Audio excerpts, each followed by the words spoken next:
Real quick, before we get into the show, I wanted to share a new service called Getita that Ken and I have been using that has made us over $10,000 in Amazon reimbursements. The service requires no monthly subscription, and Getita collects a small percentage of the money they recover for you. It takes less than 5 minutes to set up and works on all Amazon marketplaces. Go to Getita.com, Getida, and enter promo code FTM400. That's FTM for Firing the Man 400 to get your first $400 in reimbursements commission free. How much money does Amazon owe you? Welcome everyone to the Firing the Man podcast, a show for anyone who wants to be their own boss. If you sit in a cubicle every day and know you are capable of more, then join us. This show will help you build a business and grow your passive income streams in just a few short hours per day. And now your hosts, serial entrepreneurs David Schomer and Ken Wilson.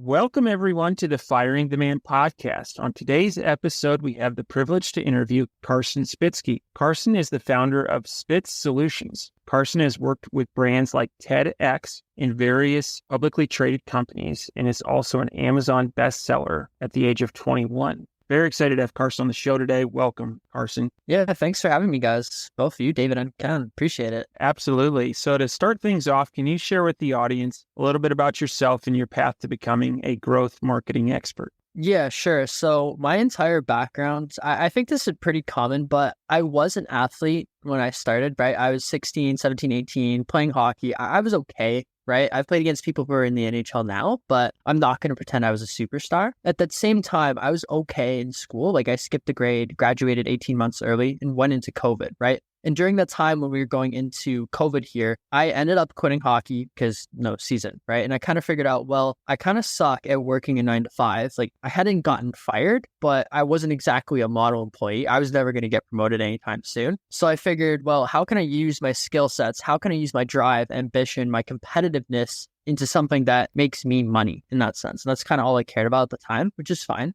Obviously, as anyone my age does, I'm on social media a fair amount. I fell down a rabbit hole of make money online through various business opportunities, whether it was through like social media marketing or stock trading or e-commerce, right? I kind of figured out, well, I need to pick one of these or figure out skills so that I can grow a business. And as I'm going through deciding what skills do I need, how do I want to learn, what do I want to learn from, I realized that what caught my attention was someone who had a good social media following. They were producing content to nurture and educate me. But what made me pull the trigger on any type of buying purchase was the social proof that they had. Like, for example, if they had a wall of 100 testimonials, yeah, I was likely going to buy it. If they had, as seen on Forbes or USA Today, I was likely to buy it. If they had amazing reviews from a lot of people, I was pretty likely to buy it. So as I was struggling to figure out what should my service be, how should I help business owners solve a problem, I figured, well, a lot of businesses that I speak with don't actually have a lot of social proof or kind of suck at it. Let's see if I can help them by getting on major publications. And then I grew that business out for about 2 to 3 years for the time being. And we've hit a lot of peaks. We've hit a lot of valleys, right? I can expand on this, but we have kind of blown up through various industry cataclysms. Is that the right word? Like catastrophes, that sort of thing. Also at the same time, we've grown it fairly heavily off of like just cold email, just partnerships through cold email at the same time. So, I mean, it's been an interesting journey. And I mean, I've learned a lot because going from zero to high levels, back down to zero, and doing it again, and then going back down to zero, you make a fair bit of mistakes for sure. So thanks for sharing that, Carson, and excited to kind of dig into your journey and get into some of these questions. In your profile, Amazon bestseller, can you share with the audience a little bit about that? Like, was it a book? Like, what kind of book? How'd you write it? What's that process look like? And congrats, by the way, on that accomplishment. No, I appreciate it. But at the end of the day, it was all marketing. There wasn't really, I guess, the way anyone gets a bestseller is they either buy their own copies or they run various marketing advertising campaigns for their books. I co-wrote it with one of my friends, Aiden Solo. We wrote one on PR, which kind of just documented our processes for PR. And then we wrote one on lead generation, which documents more how we use cold email to get leads. And really all we did for that is we basically just ran ads to people who would be likely to buy our book, people who were engaging with target accounts on Instagram or Facebook that we're making content similar to our book. We price it super low and put it in kind of a category that's easy to rank number one on. And then what we got. I'm not going to pretend that I'm some kind of popular, amazing influencer. It is very doable for anyone to do, but at the same time, like it does require work, does require skill. So you ran Amazon ads, and as well as you researched it enough and put it into a category that you knew wasn't as competitive and you had a better shot at ranking. So those are great strategies. Yeah, and it was more Instagram ads, but yeah, exact same thing. Kind of like not gaming the system, but taking it to our advantage in a sense, making it as easy as possible to succeed. I always view everything in business as leverage and what's going to get you to go the quickest with the least amount of input so that when you put in 100% input, you can go way further. That makes a lot of sense. In your discussion of becoming an Amazon bestseller, you talked about cold email. And so can you talk about cold email as it relates to promoting your book, as well as, say, something like finding a mentor? I'll talk about the mentorship side because that's kind of the one that's more applicable, I would say. Everything that I look at, it's less about how you cold email someone for having them become a mentor, and more so showing someone who's at a high level who you want to work under, that you're someone capable of taking feedback, you're capable of having kind of like that potential and someone that can win with their advice, right? Too common, I'll see people that go up to a mentor or people that have come up to me, they'll ask for advice and then they won't implement that advice. And then even worse, they won't tell the mentor how that thing went that they asked them about. Oh, I've seen success with for cold email, finding something that'll make that person or potential mentor to reply. Like, for example, a great idea you could do is you could invite a potential mentor onto a podcast. Another easy thing is engaging with them on social media, like commenting, liking their posts, and then messaging them, striking up a normal conversation as a human. And then kind of as time goes on, progressing that relationship, getting their advice on things that only they can solve. And then actually,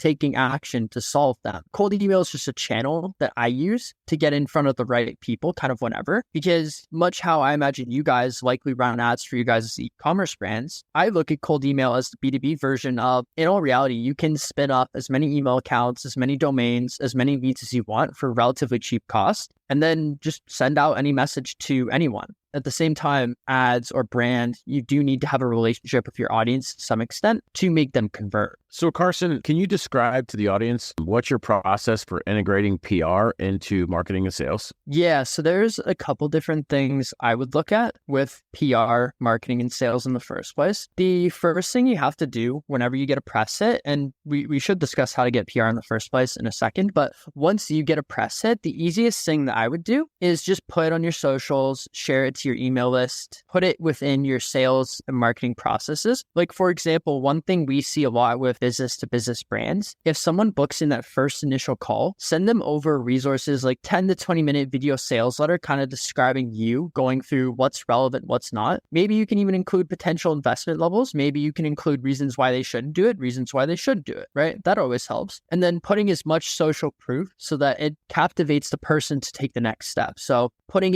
like as featured in on your landing page, putting the articles on your site, that does increase conversions and that does make the sales cycle take less time, have more deal size, and then ultimately get you more sales. But the other thing I look at as well is how do you use it to get in front of? And that second portion, when you post out your PR on socials, for example, you can just create ad campaigns and then you can put in your lookalike audience, basically the exact people you want to get in front of. And I use one strategy. It's coined by Dennis Yu, who's rather well known for Facebook ads and ads all around. It's called the $1 a day strategy, where you use like 10 or 20 different pieces and kind of test out different creatives before you scale them up into $30, $50, $100, $200 per day campaigns. The only other thing that I would say that's worth including, this is just worth including in general for marketing, have some kind of identity resolution software so that when you have someone reading your articles, going to your website, you can identify their exact email, contact info, and if they're B2B, contact them right away. And all identity resolution softwares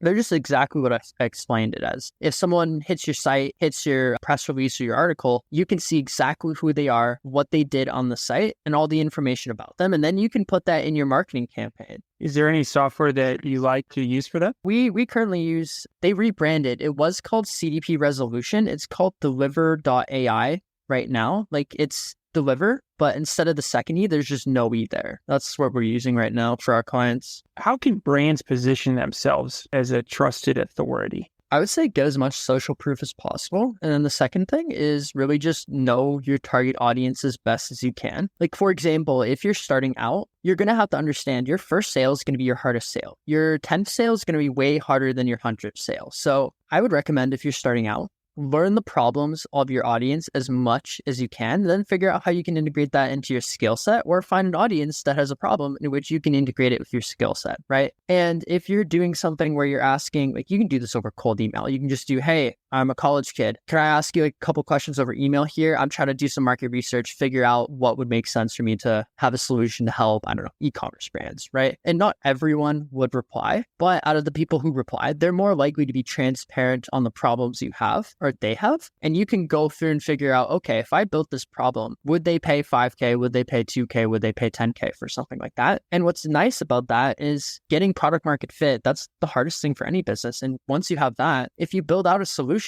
you can go back to that person. You could say, hey, I actually built this solution out for you specifically. You can sell it directly to them if the problem's going to solve enough pain right away, or you can just put them on a free trial or revenue share or something like that. Obviously, as you have a growing established business, rev share, profit share is going to cause you a lot of hassle. But when you're starting off, there's nothing better than doing something that's like a revenue share type thing where you're only getting paid for what you kill, right? So if you don't perform, there is minimal downside for the brand and all the upside for both of you guys. And then as you perform, you can document the case study. You use that case study to sign something else. And then I'm actually just forgetting, we should cut this out, but I'm kind of forgetting the other portion of that question here, to become a trusted authority. Right before we hit record, we were chatting and about your journey. You had mentioned, yep, you've made some mistakes. We like to call them lessons learned. David and I shared with you, we really like to be transparent on this podcast and share with our audience. I think being successful is just, if you see someone that's successful, that just means that they've made way more mistakes than anyone else, and then they just fall on forward. And so can you share with the audience some lessons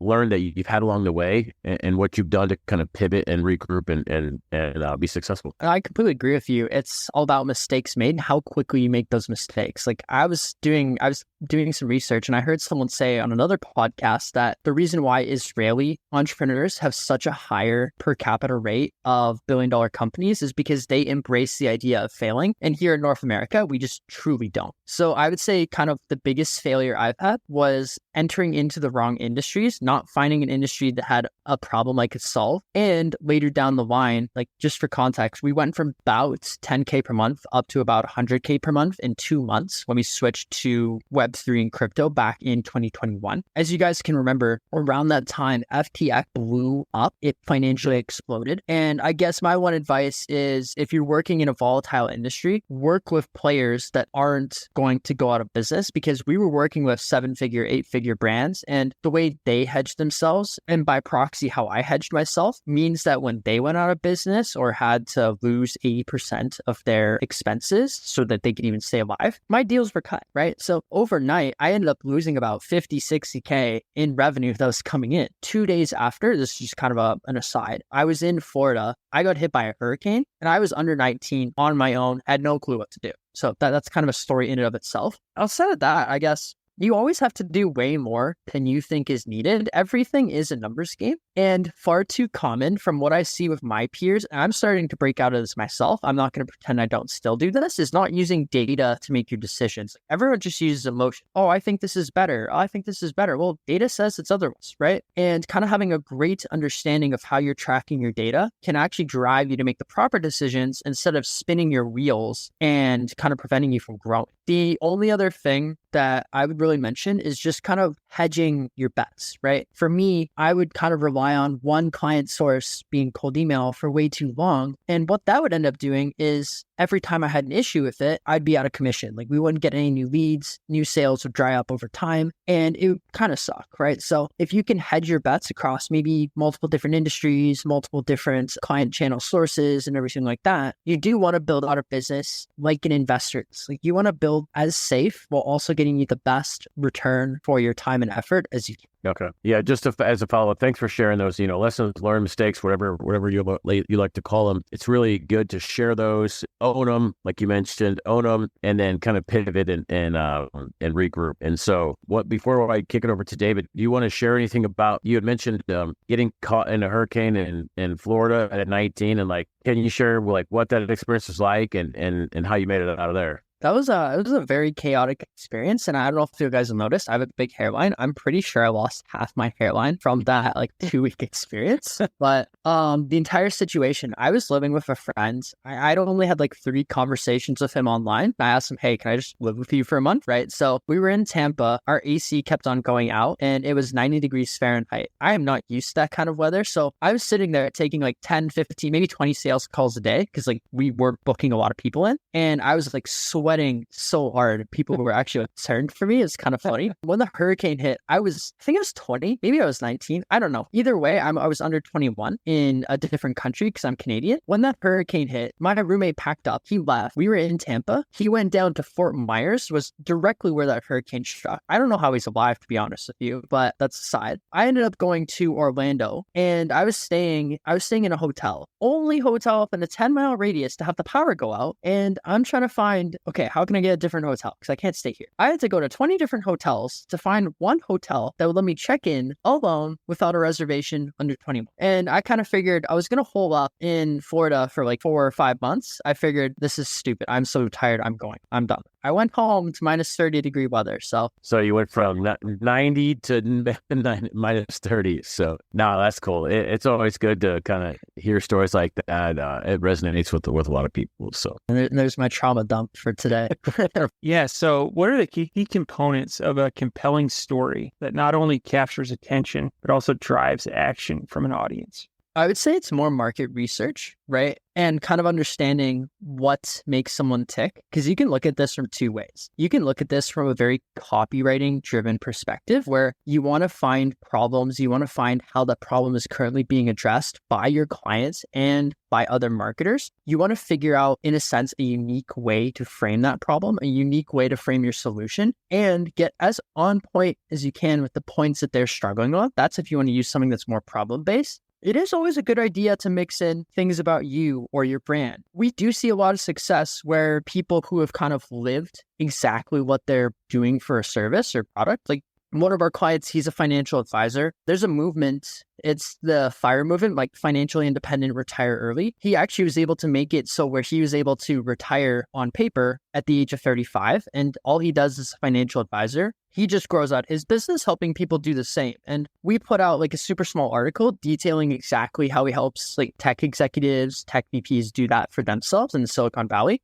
That one super small article that he put out, he sent it out to his email list. He got 6 sales calls, closed 4 of them into clients right away. And that's an example of something where if you have product market fit and if you have a message that resonates and sparks pain and drives someone to take that next step, they will take that next step. It's up to you and your marketing process and sales processes to turn them into business and keep them as business. Yeah, I like that. The piece you mentioned, Carson, about product market fit. Sometimes it's there and sometimes it's crickets. If you have crickets, it's not there. Time to move on and regroup. So Carson, can you tell us about Spitz Solutions and what clients are a good fit? Yeah, so Spitz Solutions, public relations firm, like everything we look to do, our specialty at the current time, like I look at it as problem events rather than like specific industries because we use cold email to pitch our clients to journalists to get them featured. So it doesn't necessarily depend on me knowing someone for 30 to 40 years. Our success level is going to be the same. So I look at it more from the perspective of if you're spending a decent chunk of your marketing on ads or SEO or something like that, it's economically going to make sense to do some PR to amplify those conversion rates and build trust. At the same time, I look at it from the perspective of if you're raising capital or looking to sell your business, you can do PR to have investors all over you because the easiest way to look credible to someone else is from a third party. And I guess the only other thing that I count as a meaningful catalyst is someone that has issues standing out from their competitors. And what I mean by that is if you're in an industry, like let's say you're an SEO agency, for example, there's a million SEO agencies out there. You need something to differentiate you and to make sure that if someone that you reach out to or that you advertise to or that you email, they see your stuff, they're not going to go and think, oh, I should compare it to 10 other people because maybe I can find someone better. You want them to think, this is my guy. They're going to be the best. I don't even know if I can find someone better. I'm just going to go talk to them, see what they do. Carson and David,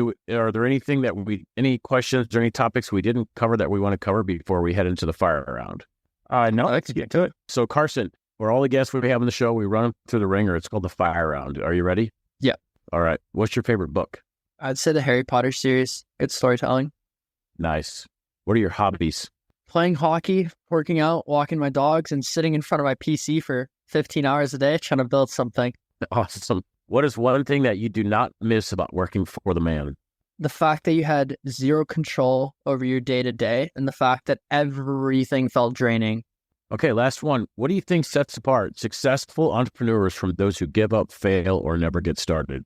Super cliche, but mindset. And you don't even have to have like an amazing mindset. You just have to have the mindset of, I'm going to do what it takes every single day, no matter what. The other thing is volume, because the more mistakes you can make faster, the more data you're going to have to make changes. And then I guess the only other thing I would add to that is every person I've met who's crazy successful or someone that I look up to, maybe I'm looking up to the wrong people, they either have an irrational sense of self-confidence or they're a little bit crazy. So it doesn't hurt either.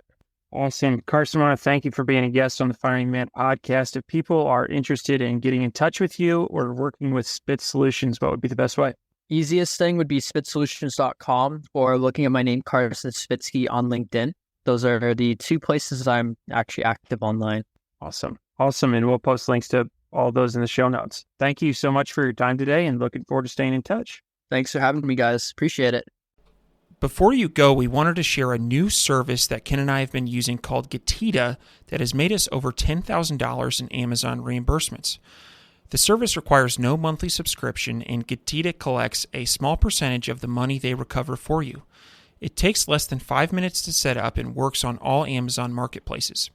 Go to Getita.com, Getida.com, and enter promo code FTM400. That's FTM for Firing the Man 400 to get your first $400 in reimbursements commission free. How much money does Amazon owe you?